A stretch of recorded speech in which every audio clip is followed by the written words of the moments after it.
नमस्कार दोस्तों, स्वागत है आपका मेरे YouTube चैनल पे। आज हम बात करने वाले हैं कुछ ऐसी टिप्स की जिसको अगर आप फॉलो करते हैं तो आप एग्ज़ाम के दिन काफ़ी अच्छा प्रदर्शन कर पाएंगे। अगर आप चैनल पे नए आए हैं तो कृपया चैनल को सब्सक्राइब करें, लाइक करें और सपोर्ट करें। आइए बात करते हैं। सबसे पहली जो टिप है कि अब आपको कोई भी मॉक टेस्ट नहीं लगाना है। हाँ दोस्तों, आपको अब कोई भी मॉक टेस्ट नहीं लगाना है।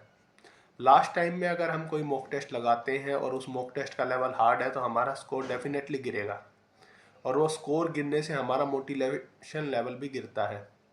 हमें ऐसा फील होगा कि हमारी तैयारी उस लेवल की है नहीं और एग्ज़ाम से पहले हमें अपने मोटिवेशन को हाई रखना है। अब हमें सिर्फ प्रीवियस रिवीजन, जो हमारे नोट्स हैं, मैथ के फॉर्मूलाज हैं या कुछ ऐसी टिप्स और ट्रिक्स हैं जो आपने अपने नोट्स में लिख रखी है, सिर्फ उन्हीं को रिवाइज करना है और कोई भी नया मॉक आपको अब नहीं लगाना है। दूसरी टिप है कि किस सीक्वेंस में हम पेपर को अटेम्प्ट करें। ये सबसे इम्पोर्टेंट फैक्टर प्ले करता है। कुछ बच्चे अब यूट्यूब वीडियो देखेंगे, टॉपर्स की देखेंगे, वो कहेंगे हम इस सीक्वेंस में अटेम्प्ट करते थे। लेकिन मेरी राय आपको यही है कि आप अपने 2-3 महीनों से मॉक टेस्ट में जो सीक्वेंस अटेम्प्ट करते आ रहे हो घर पे, उसी सीक्वेंस में अपने पेपर को अटेम्प्ट करें। क्योंकि हमारा माइंड इस प्रकार से ट्रेंड है, हम उसको प्रैक्टिस में जिस तरह से डालते हैं, मेन जब टाइम आता है वो उसी तरह से परफॉर्म करता है। आखिरी टाइम में उसके साथ चेंजमेंट हम करते हैं तो हमारे लिए घातक सिद्ध हो जाता है, क्योंकि हमारा माइंड उस तरह से अडेप्ट नहीं कर पाता उस सिचुएशन को। मेरी बात करें तो दोस्तों, सबसे पहले मैं रीजनिंग सेक्शन अटेम्प्ट करता था। कोशिश करता था आधे घंटे में रीजनिंग सेक्शन कर दूं।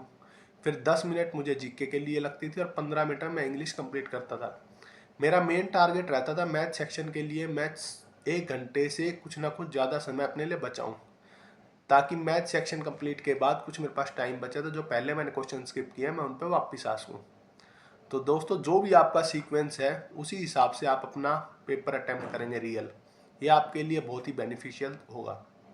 और दोस्तों, तीसरी और महत्वपूर्ण बात, आपको किसी भी क्वेश्चन पे स्टक नहीं होना है। मैथ का कोई क्वेश्चन है, आपको देखते ही पता लग जाता है आप इसको सोल्व कर पाएंगे नहीं कर पाएंगे। अगर आपको लगता है कि आप सोल्व कर लोगे लेकिन टाइम 1 से 1.25 मिनट लग जाएगा तो फिर कर दीजिए आप। लेकिन अगर आपको लगता है कि बिल्कुल ही नया है, आपने कभी पढ़ा नहीं है, आप इसको सिर्फ ट्राई करना चाहते हैं, तो मेरी राय होगी आप ट्राई ना करें। पहले आप अपने पूरे पेपर के गो थ्रू हो, फिर लास्ट में उस क्वेश्चन पे आए अगर आपके पास टाइम बचता है तो। क्योंकि एक मुश्किल क्वेश्चन के चक्कर में हम 10 आसान क्वेश्चन छोड़ देते हैं, बाद में हमें पता लगता है वो 10 आसान रह गए। और आपको ये बता दूं, अगर वो क्वेश्चन आपके लिए मुश्किल है तो 90% बच्चों के लिए भी वो मुश्किल होगा। लेकिन वो 10% क्वेश्चन जो आसान थे, 10 क्वेश्चन वो आपने नहीं किए, वो बाकी सब ने कर दिए, तो वो सब आपसे आगे निकल गए।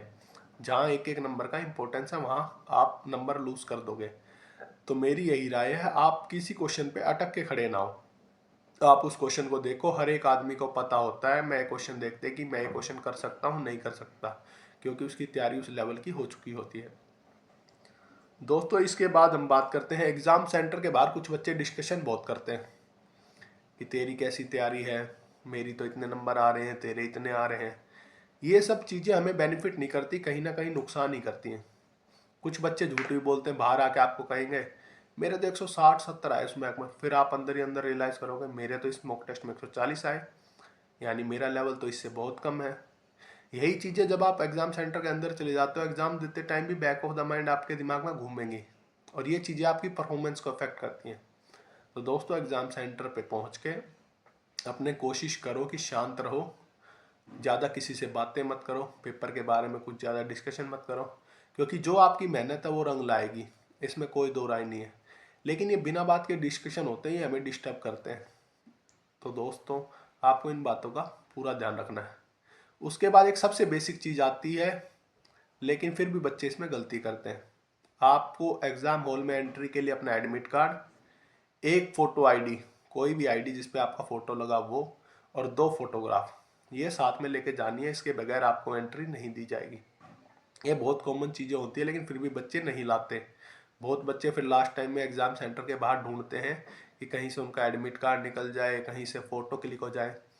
कई एग्ज़ाम सेंटर के बाहर तो ये फैसिलिटी मिलती भी नहीं, और जहाँ मिलती है वो आपको इतना चार्ज करेंगे, वो आपके लिए लास्ट में घाटे का सौदा होगा। और सबसे लास्ट और फाइनल बात, आजकल एसएससी ने ट्रेंड बना रखा है, सेंटर इतनी एग्ज़ाम इतनी दूर देती है कि बच्चों को बहुत दिक्कतें हो रही है। जैसे आपका सेंटर जालंधर आ गया, पुणे आ गया, जयपुर आ गया, तो कोशिश करिए कि आप उस सेंटर पे टाइमली पहुँचे, अपना टाइम मार्जिन लेके चलें। कुछ बच्चों की आदत होती है 7 बजे तक ट्रेन मुझे वहाँ पहुँचा देगी, 7:30 बजे एग्जाम सेंटर, 8 बजे एग्जाम। ये तो बिल्कुल परफेक्ट सिनेरियो हो गया, लेकिन आप रियल लाइफ सिचुएशन को लेके चलें। ट्रेन लेट होगी तो, आपका कुछ और हो गया तो इसलिए अपना जो टाइम का मार्जिन है वो लेके चलें।